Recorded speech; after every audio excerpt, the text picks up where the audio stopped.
ദൈവനാമത്തിന് മഹത്വമുണ്ടാകട്ടെ. ഇന്നത്തെ വചനം സങ്കീർത്തനം 107:20 അവിടുന്ന് തൻ്റെ വചനം അയച്ച് അവരെ സൗഖ്യമാക്കി വിനാശത്തിൽ നിന്ന് വിടുവിച്ചു. വിശുദ്ധ അന്തോനീസ് പുണ്യവാളൻ്റെ ലഘുജീവചരിത്രം 6-ാം ഭാഗം. ബൈബിൾ പണ്ഡിതൻ. അന്തോനീസ് പണ്ഡിതനായ ഒരു പ്രഭാഷകനായിരുന്നു. അദ്ദേഹത്തിന് ദൈവം നൽകിയ അറിവും പാണ്ഡിത്യവും മറ്റുള്ളവർക്ക് പകർന്നു കൊടുക്കുന്നതിന് അദ്ദേഹം ശ്രദ്ധിച്ചിരുന്നു. പാപം മൂലം ദൈവത്തിൽ നിന്ന് അകന്ന് ജീവിക്കുന്നവരെ നല്ല വഴിക്ക് നയിക്കുന്നതിന് അദ്ദേഹത്തിൻ്റെ പ്രസംഗങ്ങൾ വളരെ ഉപകരിച്ചിരുന്നു. തിന്മയ്ക്കെതിരായി അദ്ദേഹം പ്രസംഗിച്ച് ചുറ്റി സഞ്ചരിച്ചിരുന്നു.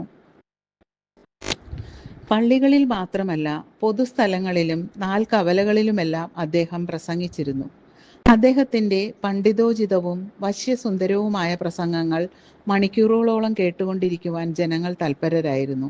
ഭക്ഷണം കഴിക്കാതെ ദൈവിക ചിന്തയിൽ അദ്ദേഹം പ്രസംഗിച്ചും കുമ്പസാരിപ്പിച്ചും കഴിഞ്ഞുകൂടിയിരുന്ന വിശപ്പറിയാത്ത ദിനങ്ങൾ അദ്ദേഹത്തിൻ്റെ ജീവിതത്തിൽ ധാരാളമുണ്ട്.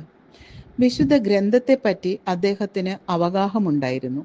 ബൈബിളിലെ വാക്യങ്ങൾ അക്കമിട്ട് ഉദ്ധരിച്ചുകൊണ്ടുള്ളതായിരുന്നു അദ്ദേഹത്തിൻ്റെ പ്രസംഗങ്ങൾ.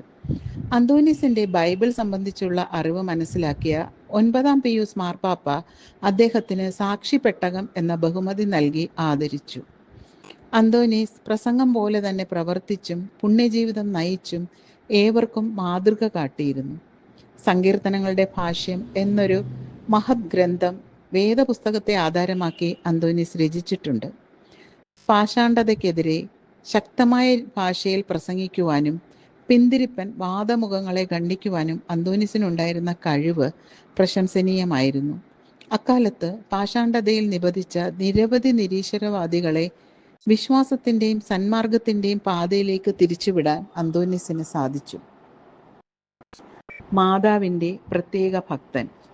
വിശുദ്ധ അന്തോനീസ് മാതാവിനോട് ഏറ്റവും ഭക്തിയുള്ള ദേഹമായിരുന്നു. അദ്ദേഹത്തിൻ്റെ പ്രസംഗങ്ങളിലെല്ലാം തന്നെ മാതാവിനെ പറ്റി പരാമർശിച്ചിരുന്നു. ശ്രോതാക്കൾക്ക് മാതാവിനോട് ഭക്തി വർദ്ധിക്കത്തക്ക നിലയിലായിരുന്നു അദ്ദേഹത്തിൻ്റെ പ്രസംഗവും പ്രവർത്തനവും എല്ലാം തന്നെ. അദ്ദേഹത്തിന് മാതാവിനോടുള്ള ഭക്തി മൂലം മാതാവ് അന്തോനീസിന് ദർശനമരുളി.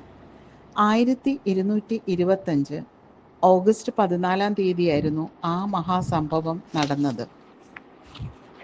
ഈ ദർശനത്തിൽ മാതാവ് പരമപ്രധാനമായ തൻ്റെ സ്വർഗാരോപണ വിവരം അന്തോനീസിന് വെളിപ്പെടുത്തി. മാതാവിൻ്റെ മരണശേഷം 3-ാം ദിവസം ശരീരത്തോടുകൂടി മാലാഖമാരുടെ ചിറകുകളിൽ സംവഹിക്കപ്പെട്ട് ദൈവപുത്രൻ്റെ വലതുഭാഗത്ത് രാജ്ഞിയായി വാഴുന്നുവെന്ന് മാതാവ് പ്രസ്താവിക്കുകയുണ്ടായി. ഇതിൽ നിന്നും ദൈവപുത്രന് ജന്മം നൽകിയ ആ പൂജ്യ ശരീരം അഴുകി മണ്ണായി തീർന്നില്ല എന്ന് നമുക്ക് വിശ്വസിക്കാൻ സാധിക്കുന്നതാണ്.